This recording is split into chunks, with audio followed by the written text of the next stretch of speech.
The city lights of New York shimmered through the evening haze, reflecting off the wet asphalt like 1,000 tiny stars. Benjamin Hart adjusted his coat as he stepped out of his car, eyes scanning the familiar chaos of the streets. The call had come just an hour ago, a high-profile case that had already left the NYPD baffled.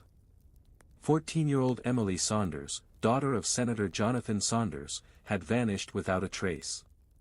No signs of forced entry. No messages demanding ransom. Nothing. It was as if she had simply evaporated into the night. Benjamin didn't panic. Chaos was where he thrived. He approached the Saunders residence, a stately townhouse in Manhattan's Upper East Side. The front doors were slightly ajar, though nothing appeared disturbed inside. Police officers stood nearby, exchanging hushed conversations, their expressions a mix of frustration and apprehension. "Mr. Hart," one of the officers greeted him, a trace of relief in his voice. "We could really use your insight." There's no lead." Benjamin nodded silently and stepped inside. The living room smelled faintly of lemon polish and expensive furniture. Family photos lined the mantelpiece, Emily smiling brightly, oblivious to the danger that now loomed. He crouched, observing the scene. The window locks were intact. No broken glass. The alarm system had not been triggered. He noted the small details, a chair slightly moved, a faint scuff mark on the floor, a book knocked over on the shelf. Nothing significant alone, but together, a trail began to form, subtle, almost imperceptible. Benjamin's mind raced, connecting the dots. "This was planned," he murmured, voice barely above the hum of the city outside. Someone knew her routine, someone knew exactly when the house would be empty. A soft knock came from the hallway. It was the senator, his face pale, shoulders tense. "Mr. Hart, please, you have to find her. No one else can." Benjamin looked at the man, a proud figure now hollowed by fear. "I will," he said. "But I need everything. Her schedule, her friends, anyone who might have access. And tell me about anyone she trusts implicitly, someone she might follow without question." The senator hesitated, then handed over a folder. "Everything I have, it's all here. God help us." Benjamin flipped through the documents, noting the daily routines, extracurricular activities, and known acquaintances. Patterns emerged. A rhythm that could be predicted, and exploited. He rose, straightening his coat. "The first step is understanding her world," he said quietly. "Then we find the cracks." Outside, the streets continued their relentless pulse. Somewhere in the city, a shadow watched, calculated, waiting. Benjamin could feel it, the subtle pressure of someone trying to stay ahead, someone meticulous, someone patient. He turned back to the Saunders home, eyes narrowing. The trail had begun, and every second mattered. Emily Saunders' life hung in balance. And Benjamin Hart had never failed to read the story the world refused to tell aloud. Benjamin Hart returned to the Saunders residence the following morning. The city buzzed with its usual rhythm outside, oblivious to the tension inside. Emily Saunders was missing, and the pressure on law enforcement was mounting. He began by examining the areas Emily frequented most, her bedroom, study corner, and the small balcony overlooking the quiet street behind the townhouse.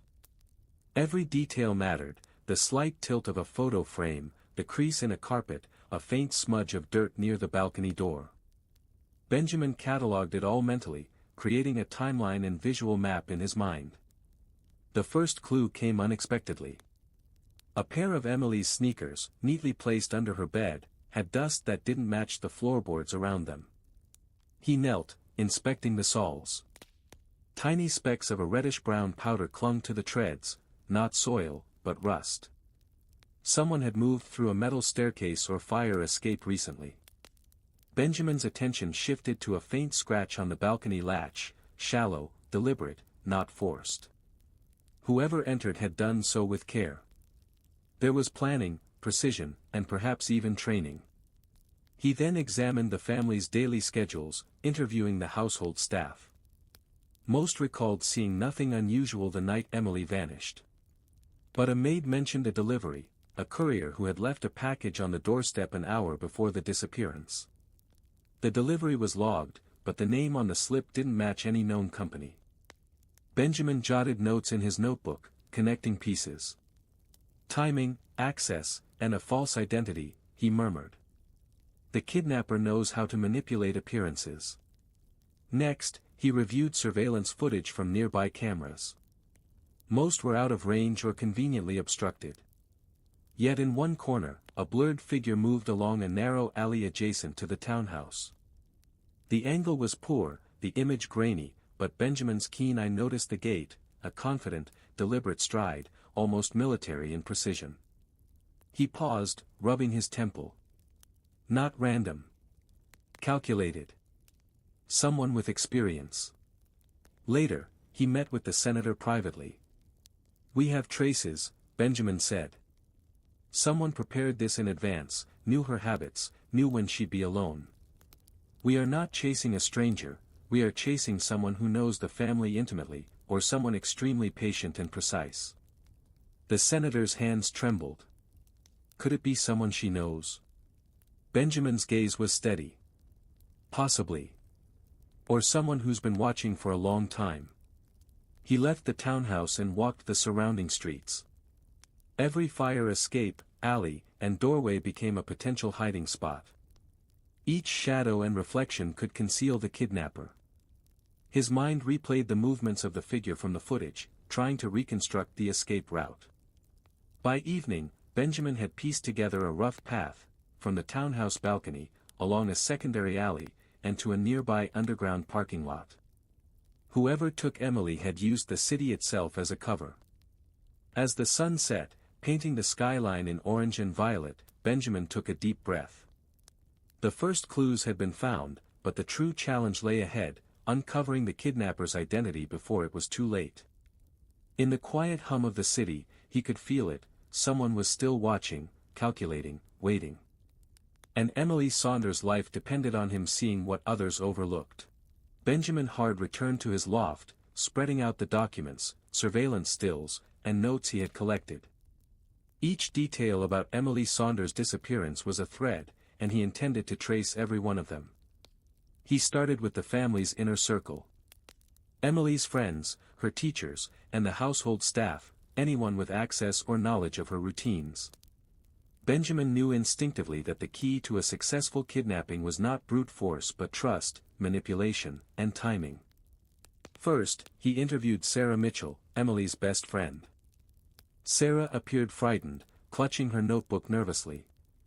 I didn't see anything unusual that night," she stammered. But Benjamin noticed the subtle signs, hesitation before answering, her eyes darting to imaginary points, and her breathing slightly uneven when she mentioned the balcony. "Did Emily ever mention feeling watched?" he asked calmly. Sarah hesitated. "Sometimes, she said she felt someone was following her after school, but I thought it was just her imagination." Benjamin made a note. Imagination, or observation? We'll find out. Next, he spoke with the household staff. The butler, Mr. Hargrove, a tall, stoic man with decades of experience, insisted he had seen nothing. Yet Benjamin observed a slight twitch when asked about deliveries that evening. A subtle clue, perhaps, but enough to make him keep an eye on the man. Teachers provided little new information, though one tutor mentioned a new substitute teacher, recently assigned to Emily's history class, someone professional, polite, but unusually meticulous in monitoring students. Benjamin's eyes narrowed. Every detail mattered. By afternoon, Benjamin had a preliminary list: the household staff, the substitute teacher, and a delivery person whose records seemed intentionally obscured. Each had opportunity, but motive remained unclear.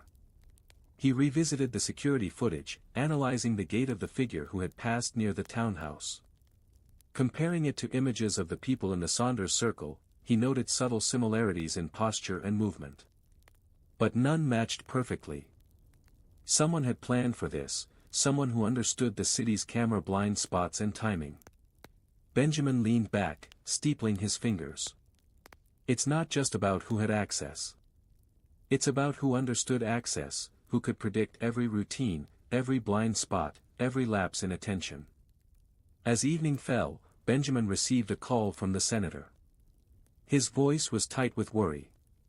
"Benjamin, there's something you need to see, Emily's diary.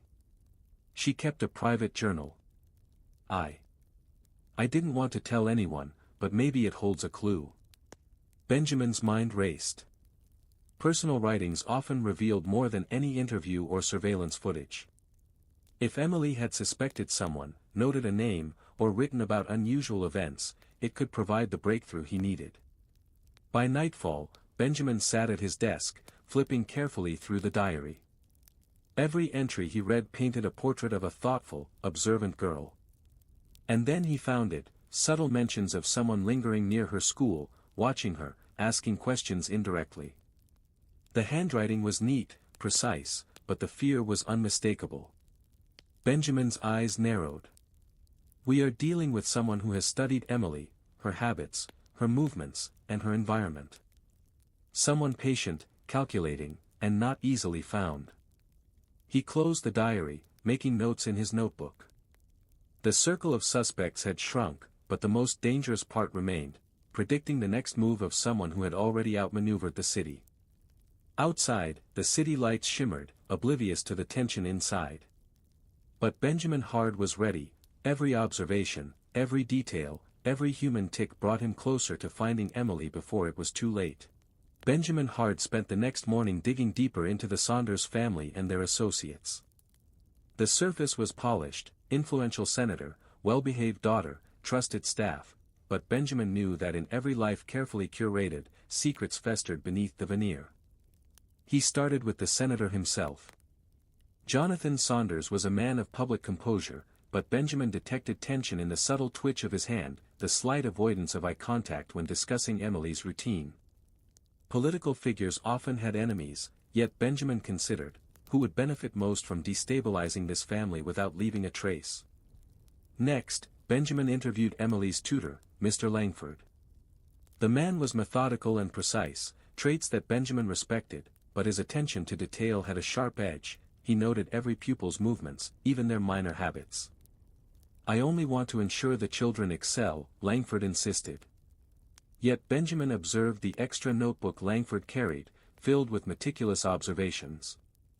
Patterns of routine, notes about interactions, and more importantly, references to Emily's after-school paths. Benjamin made a note. Knowledge of Emily's schedule was vital for the kidnapper. Could Langford be an unwitting source, or something more? Then he turned his attention to the household staff. Subtle interactions, hushed conversations, quick glances at the security systems, suggested someone knew more than they admitted. Benjamin's intuition, honed over countless cases, told him that fear and loyalty often masked the truth. Someone within the inner circle may have been exploited or coerced. By evening, Benjamin began mapping connections. Political rivals, disgruntled former employees, and even friends of Emily were placed in a mental web. Each person had motives, some obvious, some buried under layers of politeness, respect, and fear.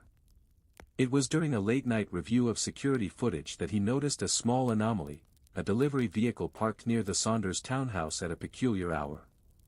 The driver's demeanor suggested calm, practiced movements, not someone merely dropping off a package. Benjamin paused the footage, zooming in on the driver's hands, his posture, and the way he checked the surrounding streets. Benjamin's mind clicked. Whoever orchestrated this kidnapping was methodical, watching and exploiting every angle. And yet, they had underestimated the details, subtle, almost invisible, but enough for a careful observer to notice. He also considered the possibility that Emily's disappearance was not only about ransom or leverage. The timing, the precision, and the lack of immediate communication from the kidnapper suggested a more personal, psychological motive. Someone may have wanted her out of the way for reasons tied to ambition, secrecy, or even revenge. As midnight approached, Benjamin reviewed Emily's diary again.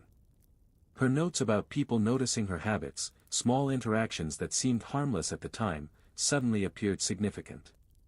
A casual comment about a tutor's scrutiny, a neighbor's unusual attentiveness, a family friend's pointed questions, each now seemed like pieces of a puzzle deliberately left for him to discover.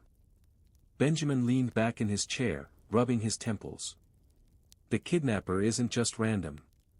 This is precise, personal, and planned far in advance. Whoever did this knows the family intimately, or has studied them obsessively. The city outside was quiet now, a deceptive calm over the streets. But inside Benjamin's mind, the picture was beginning to form. Connections, motives, patterns, each leading him closer to understanding not only who took Emily, but why. Time was running out, and Benjamin Hard knew that uncovering the hidden motives was the key to finding her before it was too late. The following morning, Benjamin Hard returned to the Saunders townhouse. The city outside was already alive with its usual energy, but inside, the house remained tense, heavy with unspoken fear. Emily Saunders' disappearance had gripped everyone in its silence, and Benjamin could feel the urgency with every step he took. He began by revisiting the security footage he had analyzed the night before. The grainy image of the delivery vehicle and its driver lingered in his mind. Something about the way the man moved suggested he was more than a random courier. His gestures were careful, precise, and entirely composed. Benjamin adjusted the contrast and magnification, studying every detail, the curl of a sleeve, the angle of his shoulders, the subtle glances over his shoulder. A detail caught his eye, a small emblem on the man's jacket, partially obscured. It was not a company logo, but something else. A private security insignia, perhaps, or a specialized courier service known only to certain elite clients. Benjamin's pulse quickened. This could be the first tangible trace of the kidnapper. Next, he returned to Emily's diary. Her notes about people she trusted, moments when she felt watched, and her observations of seemingly mundane visitors now gained new significance. Benjamin realized that someone close to her, someone she allowed into her daily life, may have been manipulated to assist the kidnapper unknowingly. He cross-referenced her observations with his earlier interviews. The tutor's meticulous notes, the delivery schedule, and subtle interactions of the staff, patterns began to emerge. A connection between the delivery vehicle, Langford, and a particular maintenance worker became apparent. The worker had access to the townhouse and adjacent alleyways, perfect for facilitating a disappearance unnoticed. Benjamin decided to follow this lead personally. Using his analytical skills and knowledge of human behavior, he identified the maintenance worker's routines, habits, and likely hiding spots. It became clear that someone in the inner circle had either been complicit or coerced. By late afternoon, Benjamin visited a small warehouse near the industrial district. The building was abandoned, but its structure matched the patterns he had observed in the neighborhood: multiple entry points, blind spots, and secluded corners ideal for temporary concealment. He moved carefully inside, flashlight in hand, scanning every shadow. In a corner, he discovered a small piece of Emily's school bag, a zipper pull with her initials engraved. It had been left intentionally or carelessly, but it confirmed that the warehouse had been used recently. Benjamin examined the surrounding area, noting footprints, scuff marks, and remnants of fabric. Every detail was catalogued in his mind, a silent narrative of the kidnapper's movements. Returning to the Saunders residence, Benjamin presented his findings to Senator Saunders. "This is not random," he said. "I have identified the first real trace of Emily's location. Someone within your circle may have facilitated her disappearance, knowingly or not. The warehouse is the most likely temporary holding place." The senator's face paled. "Are you sure, Benjamin?" Benjamin's gaze was unwavering. "Yes. And it's only the beginning. Every detail from here on will bring us closer to the person responsible." That night, as the city lights flickered through his loft windows, Benjamin reviewed the evidence again. A trail had finally appeared, faint, elusive, but undeniable. And somewhere in the shadows, the kidnapper was still moving, unaware that Benjamin Hard was closing in. Time was slipping away, but Benjamin's first lead gave him the hope and clarity he needed. Emily Saunders' life depended on what he would do next. Benjamin Hard moved quickly through the streets of Manhattan, his mind mapping every possible route from the Saunders townhouse to the warehouse. The clues were subtle, but to him, each detail was a thread leading directly to Emily. The warehouse itself was in a forgotten industrial district, where shadows clung to alleyways and streetlights flickered unpredictably. Benjamin noted the patterns of delivery trucks and maintenance workers, movements designed to avoid observation. Whoever had taken Emily knew the city intimately, using it as both cover and advantage. He crouched near a corner, observing a service entrance. Fresh scuff marks on the concrete and the faint smell of perfume, Emily's favorite fragrance, confirmed that she had been there recently. Benjamin traced the marks with his eyes, mentally reconstructing the path she had taken and the likely movements of the kidnapper. His phone buzzed. It was a tip from an anonymous source who had noticed an unusual presence near the Saunders residence 2 nights ago. A black SUV, parked in the shadows, with tinted windows. The driver remained seated for hours, watching the house. Benjamin's pulse quickened. The vehicle matched the delivery vehicle he had noted before. Moving carefully, he followed the pattern of the SUV, taking care to remain unseen. Every turn, every shadow, every reflection in the wet pavement was analyzed. Benjamin could feel the tension rising, the kind that signaled he was closing in on the right trail. At a small side street, he observed the SUV parked near a nondescript apartment building. 2 men stepped out, moving with precision. Benjamin recognized their body language immediately, trained, disciplined, and cautious. They weren't amateurs, this was a carefully planned operation.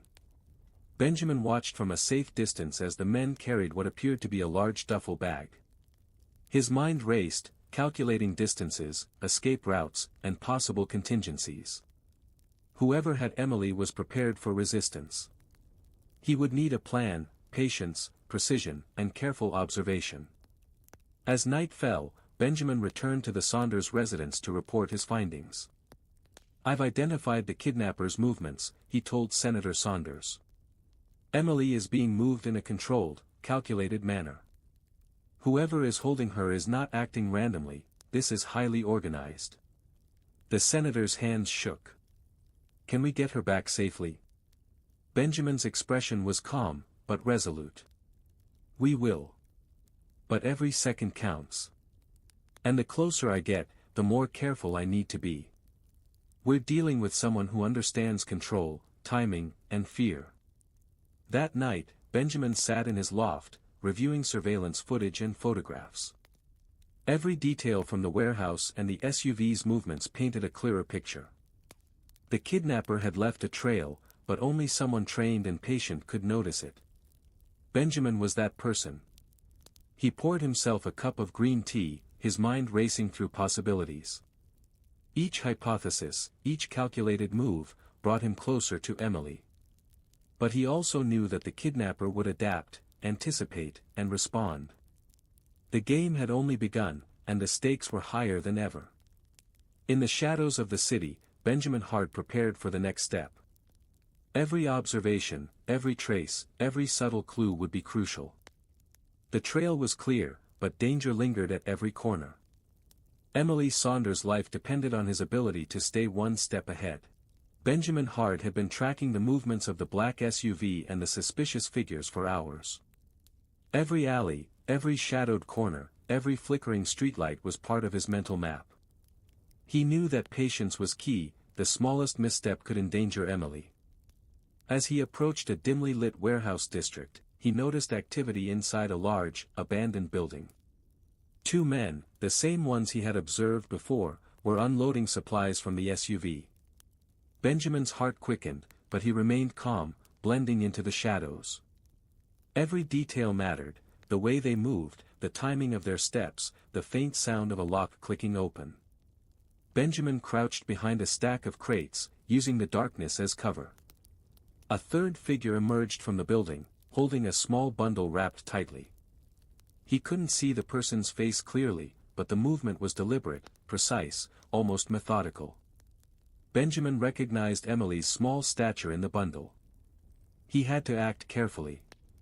Rushing in would be catastrophic.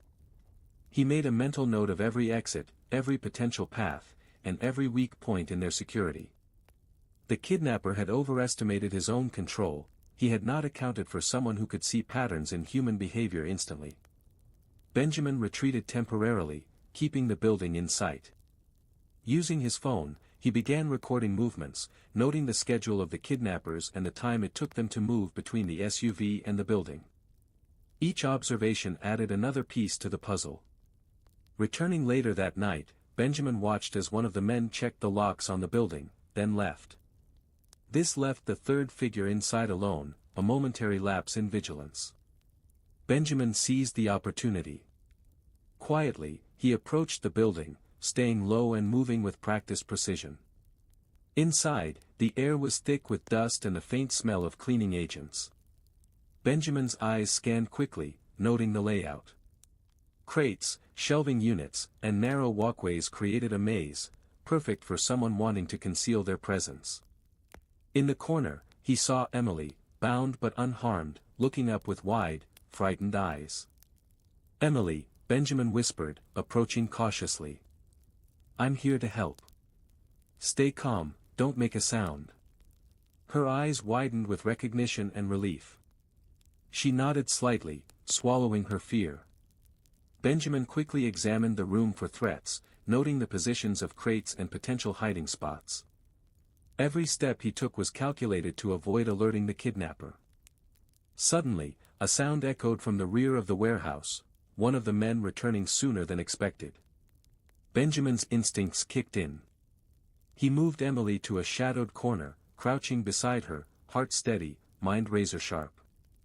The man entered, scanning the room, oblivious to Benjamin's presence. His posture relaxed, suggesting confidence and routine. Benjamin silently traced the man's movements, memorizing his height, gait, and demeanor. Each detail was another clue, another piece of the identity puzzle. When the man left, Benjamin whispered to Emily, "We have to stay calm.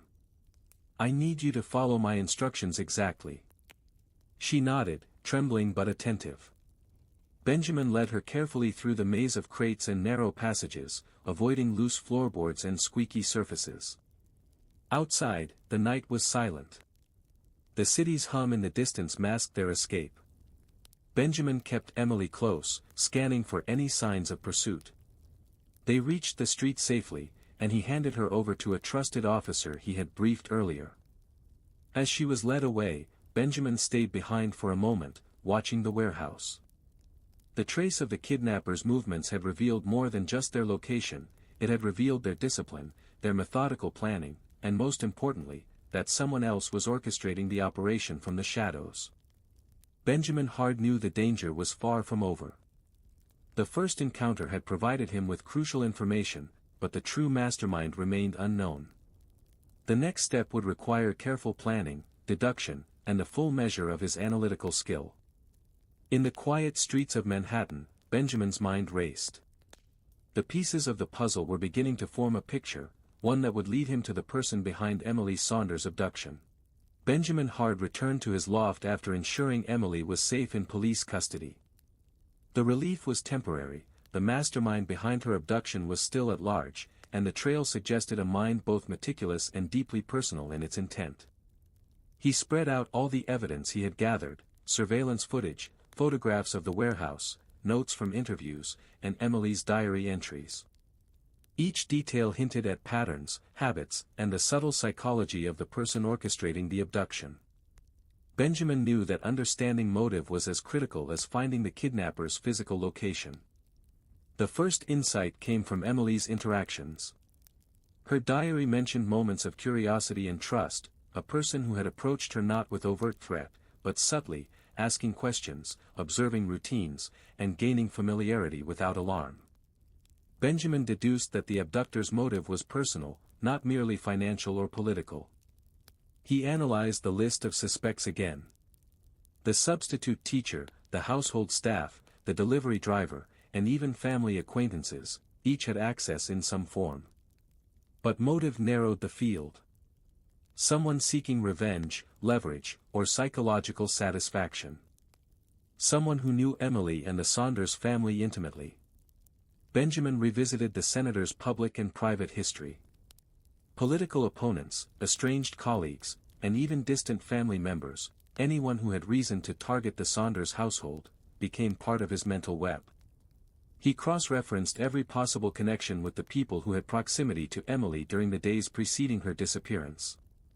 As he worked, a pattern emerged. The kidnapper had studied Emily carefully, noting small vulnerabilities: when she left the house, which route she took, who she trusted, and when supervision lapsed. The abduction was calculated to exploit these weaknesses.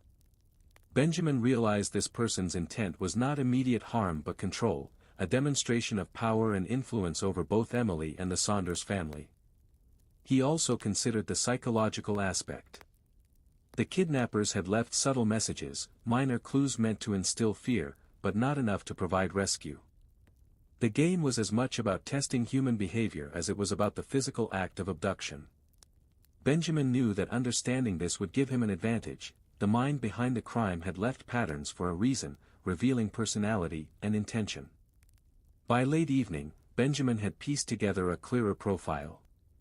The mastermind was organized, patient, and meticulous.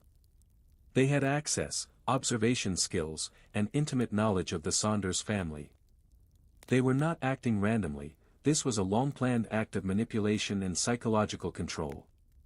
He outlined the next steps: surveillance of potential suspects, tracing every recent interaction Emily had, and identifying any inconsistencies in their statements or alibis. Each thread brought him closer to understanding who had orchestrated the abduction and why. Benjamin poured himself a cup of green tea and sat at the piano, letting the faint notes of Chopin fill the room. Music helped him think, untangle complex connections, and focus. He allowed himself a moment to consider the human element: fear, trust, and the delicate web of relationships that the kidnapper had manipulated.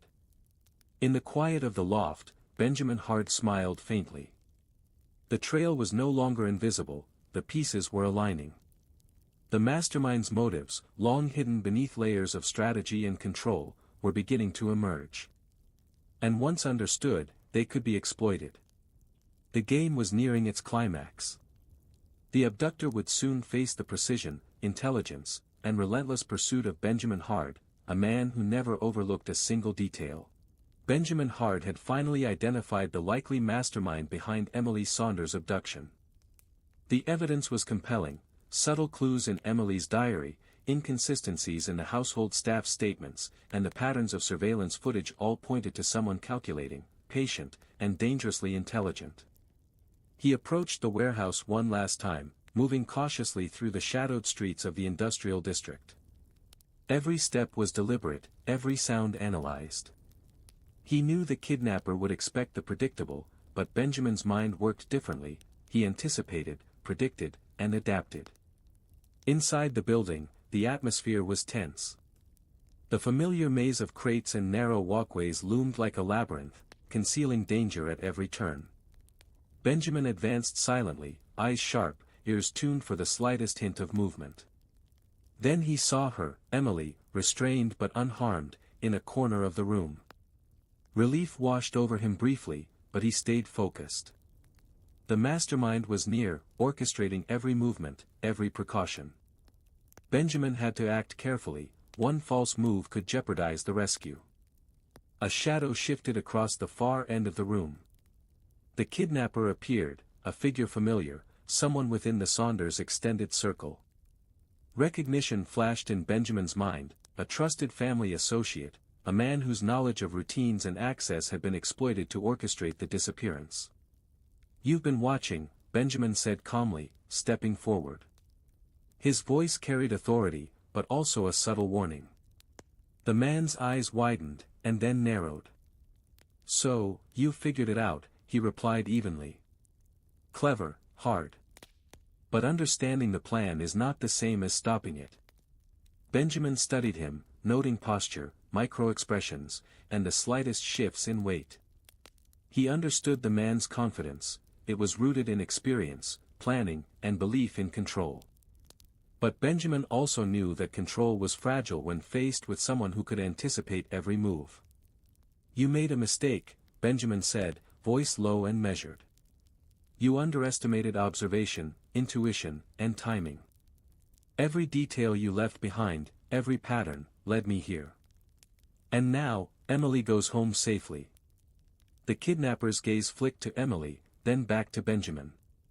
"You think this ends here?" he asked. "It's always bigger than one person. Plans, revenge, opportunity, it never stops." Benjamin moved closer, hands steady, eyes locked. "Plans fail when someone pays attention. Revenge fails when someone understands human behavior.